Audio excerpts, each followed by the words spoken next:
بسم اللہ الرحمن الرحیم۔ السلام علیکم۔ آپ کو پتہ ہے جب انسان اللہ سے محبت کرنے لگتا ہے تو اللہ سب سے پہلے اس کا دل بدلتا ہے، اور ایسے بدلتا ہے کہ یہ دل سارے راز، ساری پوشیدہ باتیں سمجھنے لگتا ہے۔ جو کسی کو نظر نہیں آتا وہ بھی دیکھنے لگتا ہے، اور جو کسی کو سنائی بھی نہیں دیتی وہ اللہ کی وہ باتیں بھی سننے لگتا ہے۔ اللہ کی محبت میں بہت طاقت ہوتی ہے۔ اللہ کی محبت آپ کو بالکل بدل دیتی ہے اور نیا انسان بنا دیتی ہے۔ ایسا انسان جو ہر چیز میں، ہر انسان میں اچھائی ڈھونڈنے لگتا ہے، ایسا انسان جو برائی میں بھی مصلحت ڈھونڈنے لگتا ہے، ایسا انسان جو مشکلات میں بھی اچھے دنوں کی امید رکھتا ہے، ایسا انسان جو اللہ کی طرف سے آنے والی ہر چیز کو اس کی رحمت سمجھتا ہے، چاہے پھر وہ خوشی ہو یا پھر آزمائش۔ یہی فرق ہے انسان کی اور اللہ کی محبت میں۔ جب تک انسان ٹوٹتا نہیں ہے اس میں عاجزی نہیں آتی۔ دل میں نور تبھی آتا ہے جب وہ ٹوٹتا ہے۔ جب انسان ٹھکرایا جاتا ہے تب ہی وہ اپنے رب کی طرف متوجہ ہوتا ہے، اور بہت خوش نصیب ہوتے ہیں وہ لوگ جو ٹوٹ کر اپنے رب سے جڑ جاتے ہیں اور ان کے دلوں کو میرا اللہ پاک اپنی محبت عطا کر دیتا ہے، پھر وہ دنیا سے بے نیاز ہو جاتے ہیں۔ اللہ تعالیٰ سے دعا ہے، اے یا کریم یا رحیم، ہم اقرار کرتے ہیں کہ ہم گناہوں کے سمندر میں ڈوبے ہوئے ہیں۔ یا اللہ ہمیں اپنے فضل و کرم اور رحمت سے بچا۔ یا اللہ بے شک ہم نے اپنی جانوں پر بڑا ظلم کیا ہے، اگر تو نے ہمیں معاف نہ کیا تو ہم تباہ ہو جائیں گے۔ اے اللہ پاک اپنی شان کے مطابق اتنا معاف فرما دے جتنا تو معاف کرنے والا ہے، آمین یا رب العالمین۔ آج انشاءاللہ سورہ الحجرات کی آیت نمبر 14 سے سٹارٹ کریں گے۔ اس کا ترجمہ اور تفسیر تفہیم القرآن سے بیان کروں گی جو اہل سنت جماعت کے لیے ہے۔ اعوذ باللہ من الشیطان الرجیم، بسم اللہ الرحمن الرحیم۔ یہ بدوی کہتے ہیں کہ ہم ایمان لائے، ان سے کہو تم ایمان نہیں لائے بلکہ یوں کہو کہ ہم متی ہو گئے، ایمان ابھی تمہارے دلوں میں داخل نہیں ہوا ہے۔ اگر تم اللہ اور اس کے رسول کی فرما برداری اختیار کر لو تو وہ تمہارے اعمال کے اجر میں کوئی کمی نہ کرے گا، یقیناً اللہ بڑا درگزر کرنے والا اور رحیم ہے۔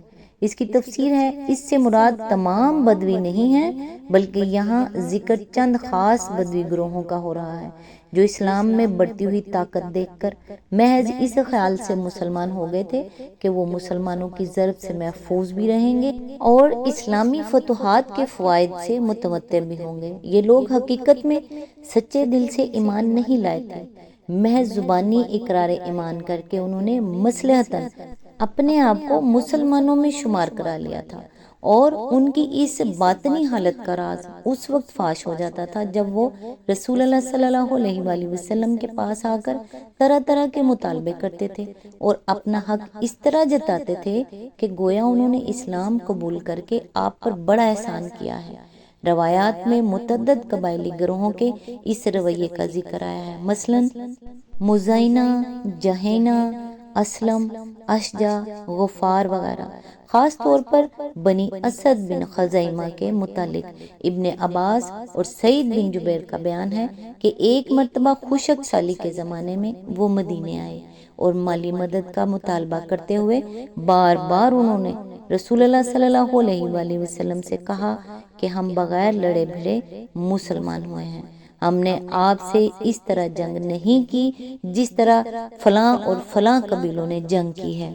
اس سے ان کا صاف مطلب یہ تھا کہ اللہ کے رسول سے جنگ نہ کرنا اور اسلام قبول کر لینا ان کا ایک احسان ہے جس کا معاوضہ انہیں رسول اللہ صلی اللہ علیہ وآلہ وسلم اور اہل ایمان سے ملنا چاہیے۔ اطراف مدینہ کے بدوی گروہوں کا یہی وہ طرز عمل ہے جس پر ان آیات میں تبصرہ کیا گیا ہے۔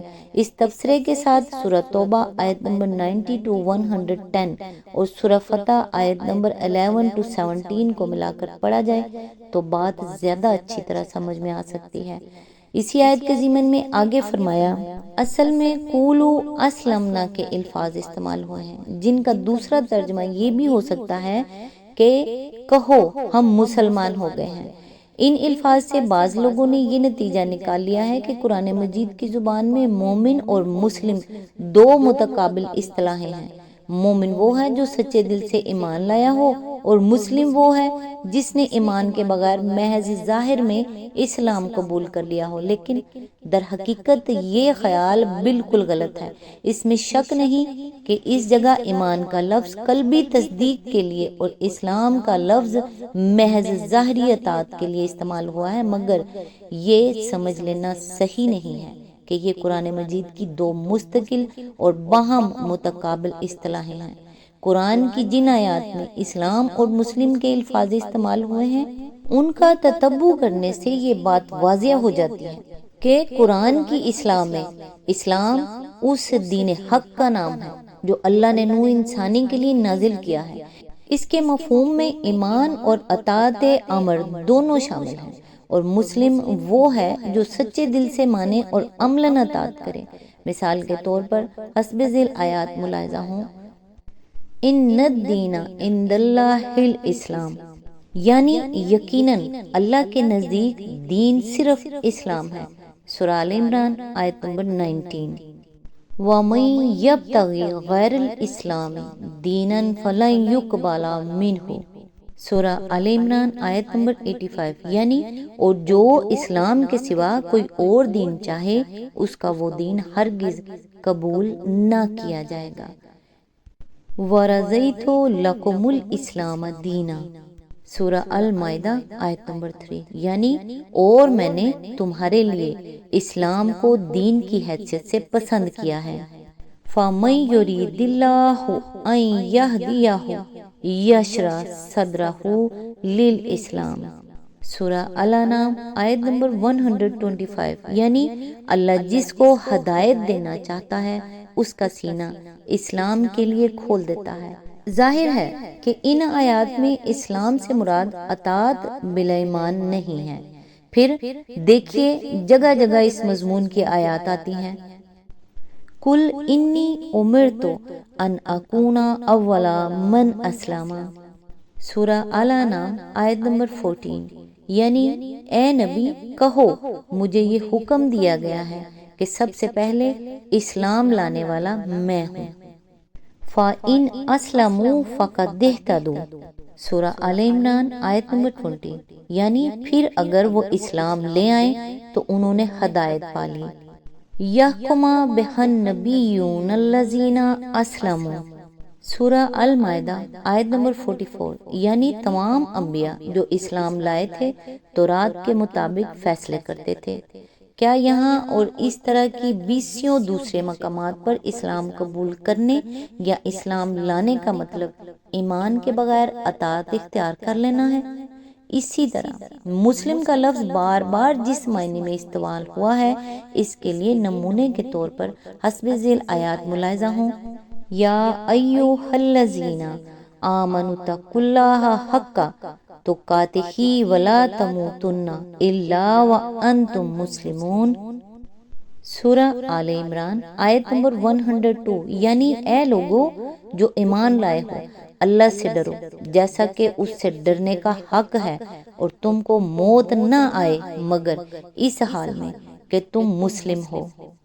هو سماکم المسلمین من قبل وفی ھذا، سورہ الحج آیت نمبر 78، یعنی اس نے تمہارا نام پہلے بھی مسلم رکھا تھا اور اس کتاب میں بھی۔ ما کان ابراہیم یہودیا ولا نصرانیا ولکن کان حنیفا مسلما، سورہ آل عمران آیت نمبر 67، یعنی ابراہیم نہ یہودی تھا نہ نصرانی بلکہ وہ یکسو مسلم تھا۔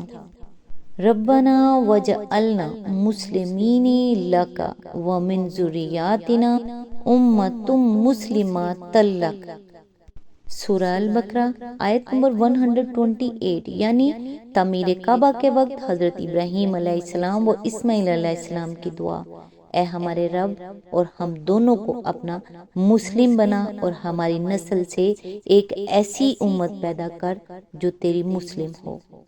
یا بنی ان اللہ اصطفی لکم الدین فلا تموتن الا وانتم مسلمون۔ سورہ بقرہ آیت نمبر 132۔ حضرت یعقوب علیہ السلام کی وصیت اپنی اولاد کو، اے میرے بچوں، اللہ نے تمہارے لیے یہی دین پسند کیا ہے، بس تم کو موت نہ آئے مگر اس حال میں کہ تم مسلم ہو۔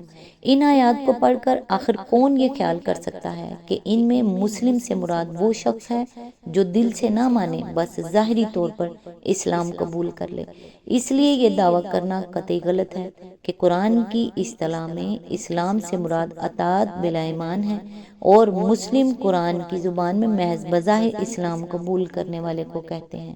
اسی طرح یہ دعویٰ کرنا بھی غلط ہے کہ ایمان اور مومن کے الفاظ قرآن مجید میں لازماً سچے دل سے ماننے ہی کے معنی میں استعمال ہوئے ہیں۔ بلا شبہ اکثر مقامات پر یہ الفاظ اسی مفہوم کے لیے آئے ہیں، لیکن بکثرت مقامات ایسے بھی ہیں جہاں یہ الفاظ ظاہری اقرار ایمان کے لیے بھی استعمال کیے گئے ہیں، اور یا ایھا الذین آمنو کہہ کر ان سب لوگوں کو خطاب کیا گیا ہے جو زبانی اقرار کر کے مسلمانوں کے گروہ میں شامل ہوئے ہوں، قطع نظر اس سے کہ وہ سچے مومن ہوں یا ضعیف الایمان یا محض منافق۔ اس کی بہت سی مثالوں میں سے صرف چند کے لیے ملاحظہ ہوں۔ سورہ آل عمران آیت نمبر 156، سورہ النساء آیت نمبر 136، سورہ المائدہ آیت نمبر 54، سورہ الانفال آیت نمبر 20 اور 27، سورہ توبہ آیت نمبر 38، سورہ حدید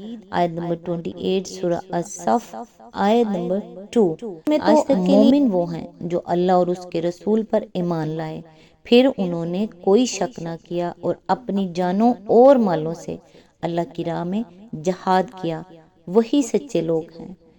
آیت نمبر 16، اے نبی ان مدعیان ایمان سے کہو، کیا تم اللہ کو اپنے دین کی اطلاع دے رہے ہو، حالانکہ اللہ زمین اور آسمانوں کی ہر چیز کو جانتا ہے اور وہ ہر شے کا علم رکھتا ہے۔ آیت نمبر 17، یہ لوگ تم پر احسان جتاتے ہیں کہ انہوں نے اسلام قبول کر لیا، ان سے کہو اپنے اسلام کا احسان مجھ پر نہ رکھو، بلکہ اللہ تم پر اپنا احسان رکھتا ہے کہ اس نے تمہیں ایمان کی ہدایت دی، اگر تم واقعی اپنے دعوی ایمان میں سچے ہو۔ آیت نمبر 18، اللہ زمین اور آسمانوں کی ہر پوشیدہ چیز کا علم رکھتا ہے، اور جو کچھ تم کرتے ہو وہ سب اس کی نگاہ میں ہے۔ سورہ الحجرات یہاں مکمل ہوئی۔ نیکسٹ انشاءاللہ سورہ قاف کی آیت نمبر 1 سے سٹارٹ کریں گے۔ تب تک کے لیے دعاؤں میں یاد رکھیے گا۔ اللہ حافظ۔